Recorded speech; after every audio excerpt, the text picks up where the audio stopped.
নমস্কার সবাইকে, আমি মৌমিতা। আমার গল্পকথার নতুন একটি ব্লগে আপনাদের সবাইকে স্বাগত। আগামীকাল দেখেছিলেন আমি বাওয়ালি সমিতির পল্লীমঙ্গল স্কুলে যে রথযাত্রা মানে প্রেমবাহিনী রথযাত্রা উদযাপন হয়েছে, সেখান থেকে আমরা চলে এসেছিলাম ঠাকুরপুকুরে, যেখানে আমাদের প্রধান অনুষ্ঠান অনুষ্ঠিত হবে। যে রুমে বা যেখানে আমাদের অনুষ্ঠানটা আয়োজন করা হয়েছিল, সেখানকার কিছু অংশ দেখিয়ে আমি ভিডিওটা শেষ করেছিলাম। আজকে শুরু করছি আবার সেখান থেকেই। রুমে আপনাদের ওই ভিডিওগুলো দেখানোর পর তারপরে চলে গেছিলাম বাওয়ালি সমিতি থেকে যে রথ সমস্ত মানুষরা হেঁটে হেঁটে সুন্দর করে র্যালির মাধ্যমে নিয়ে আসছিল সেইখানে। তো আমি বেশি দূর যেতে পারিনি। প্রথমে ভেবেছিলাম যে এখানেই হয়তো আসবে, এখান থেকেই দেখা হয়ে যাবে। তারপরে দেখলাম আমাদের গ্রুপের সবাই ওখানেই গিয়েছে। তো আমি আবার চলে গেলাম ওদের সঙ্গে যোগাযোগ করে ফোন করে, যেখানে আমাদের অনুষ্ঠান হচ্ছিল সেখান থেকে বেশ খানিকটা দূরে আমাদের বাবা সত্যসাই বাবাকে বা আমাদের প্রেম বাহিনীকে হেঁটে আনার জন্য। তো সেই যাওয়ার সময় এই ভিডিওটা করা। আপনারা সবাই দেখতে পাচ্ছেন সামনে কত সুন্দরভাবে বিভিন্ন মানে কি বলবো দৃশ্য উদযাপন করে বা দৃশ্যকে তুলে ধরে বাবাকে নিয়ে আসা হচ্ছে। এই হলো সেই রথ, যা সেই পুট্টাপত্তি গ্রাম থেকে চালু হয়েছে এবং ভারতবর্ষের বিভিন্ন জেলা ঘুরে আজ আমাদের ঠাকুরপুকুরে এসে উপস্থিত হয়েছে। তো এখন ঠাকুরপুকুরে যেখানে বাবার রথকে একটা রাতে রাখার ব্যবস্থা করা হয়েছিল, সেই জায়গায় বাবার রথ বা প্রেম বাহিনী প্রবেশ করছে। তো সেই মুহূর্তে কিছু ছবি বা কিছু ভিডিও আমি নিয়ে রেখেছিলাম, সেটাই আপনাদের সঙ্গে শেয়ার করছি। এই হলো সেই জায়গা যেখানে বাবার প্রেম বাহিনী একটা রাতের জন্য স্থান গ্রহণ করবে বা স্থায়িত্ব হবে। আপনারা সবাই দেখুন। আমার একটা রিলসে মনে হয় এই ভিডিওটা কিছু মানে আপনারা দেখেছেন, তাও এই ভিডিওটাকে আমি একটুখানি দেখাচ্ছি। এই বাবার প্রেম বাহিনী আমাদের সবাইয়ের ভালোবাসা, সবাইয়ের আবেগ প্রবেশ করছে।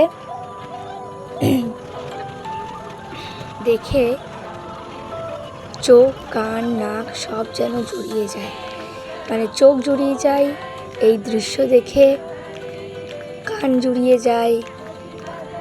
বাবার রথ ঢোকার পর যে আরতি, যে ভজন এইগুলো হয় সেগুলো শুনে, আর এইগুলো দুটোই যখন জোড়াচ্ছে তখন অটোমেটিক্যালি মন তো শান্তি পাবেই। তো আপনারা দেখতে থাকুন, আশা করি আপনাদেরও ভালো লাগবে। আমার একটু গলার সমস্যা হচ্ছে, ঠান্ডা লেগে গেছে, তাই জন্য হয়তো আমার কথাটা শুনতে আপনাদের একটু অসুবিধা হতে পারে। চেষ্টা করছি পরিষ্কারভাবে কথা বলার জন্য। যদি কোনো সমস্যা হয় দয়া করে কিছু মনে করবেন না। এখন বাবার আরতি হচ্ছে, আপনার আরতিটাকে দেখুন, খুব ভালো লাগবে।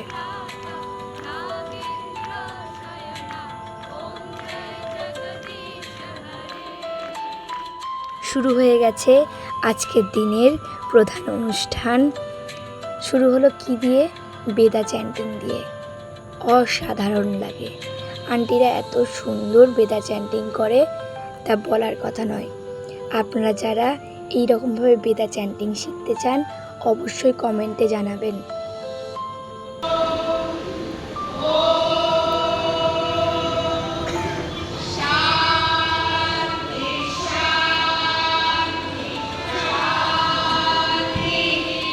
বেদা চ্যান্টিংয়ের পর শুরু হলো বিভিন্ন ধর্মের যে প্রার্থনা, সেটা হিন্দু, মুসলিম, বৌদ্ধ, খ্রিস্টান সমস্ত ধর্ম, অর্থাৎ ভারতবর্ষের যে ভারতবর্ষ তো বিভিন্ন ধর্মের সম্মেলনে গঠিত, তো মানে বিভিন্ন ভাষাভাষীর দেশ। তো সেই বিভিন্ন ধর্মের বিভিন্ন ভাষাভাষীর মধ্যে যে কটা প্রধান বা একটা ধর্মকে আমরা নিয়েছিলাম, তার মধ্যে হিন্দু ছিল, মুসলিম ছিল, বৌদ্ধ ছিল। তারা প্রপারলি তাদেরই ড্রেস পরে সুন্দরভাবে প্রার্থনা করছে। যদি আমি আমার এই ভিডিওর মধ্যে, লং ভিডিওর মধ্যে সেইগুলোকে দিতে পারি তো খুব ভালো, না হলে চেষ্টা করব ছোট ছোট করে ভাগ করে শর্টসে বা আমার ফেসবুক পেজের রিলসে আপলোড করার। আপনারা চাইলে সেখানে গিয়ে পুরোটা শুনতে পারেন। আপনাদের অবশ্যই ভালো লাগবে, এটুখানি গ্যারান্টি দিতে পারি। পাঠ করব যা সেই মহান আত্মাদের প্রতি শ্রদ্ধা জ্ঞাপন করে।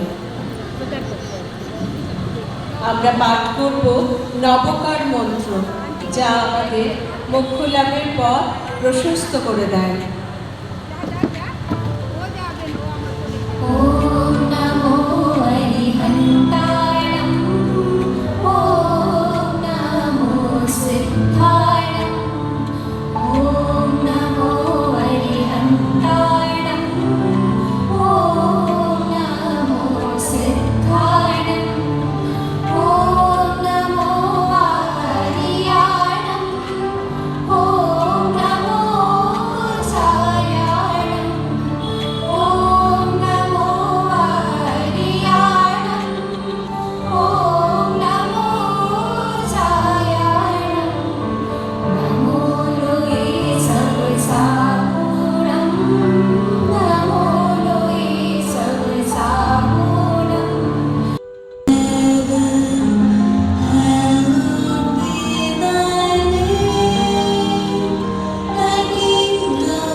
স্বামী ইসলাম শব্দটি ব্যাখ্যা করেছেন এইভাবে: I shall love all mankind.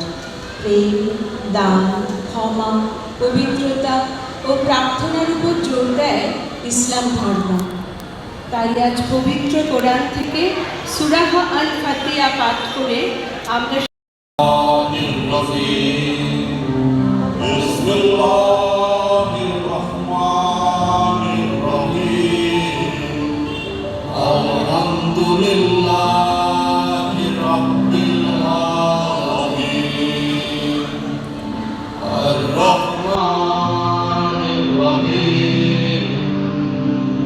তারপরে শুরু হলো নৃত্য পরিবেশন।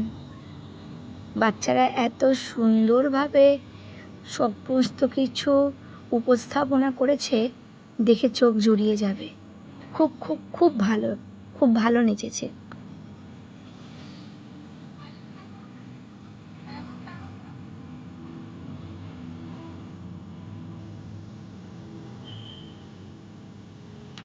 তারপর চলে এসেছিলাম একটু স্টলের দিকে।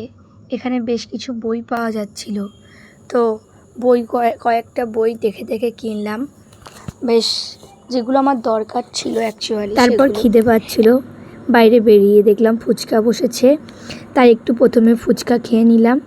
ফুচকা খাওয়ার পরে পেটটা যেন মনে হলো ভরলো না, তাই একটু পেস্ট্রি খাওয়ার ইচ্ছা হচ্ছিল, তাই এই দোকানে গেলাম। তেমন কিছু পেস্ট্রি পাইনি, খুব একটা পছন্দও হয়নি, তাই চকো লাভার এই জিনিসটাই নিলাম, মোটামুটি লাগলো।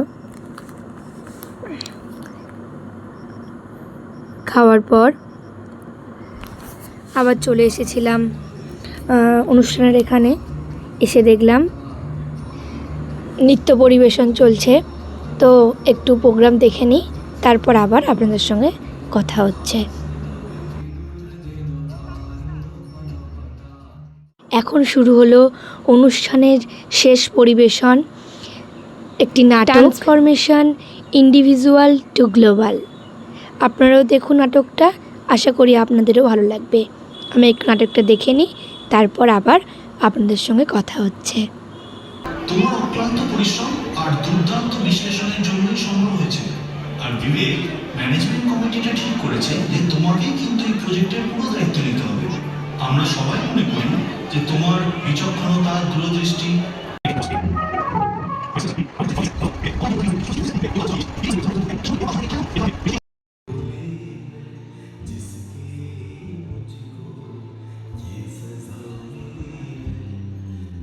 পুরো নাটকটাকেই দেখলাম, আপনারাও দেখুন একটু।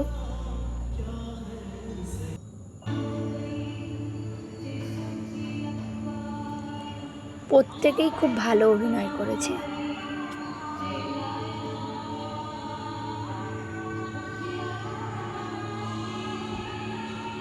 এটা ছিল নাটকের শেষ দৃশ্য। তো আপনাদের কেমন লাগলো তা অবশ্যই কমেন্ট করে জানান। ভালো লাগলে একটা লাইক করে দেবেন আর চ্যানেলটাকে সাবস্ক্রাইব করে দেবেন।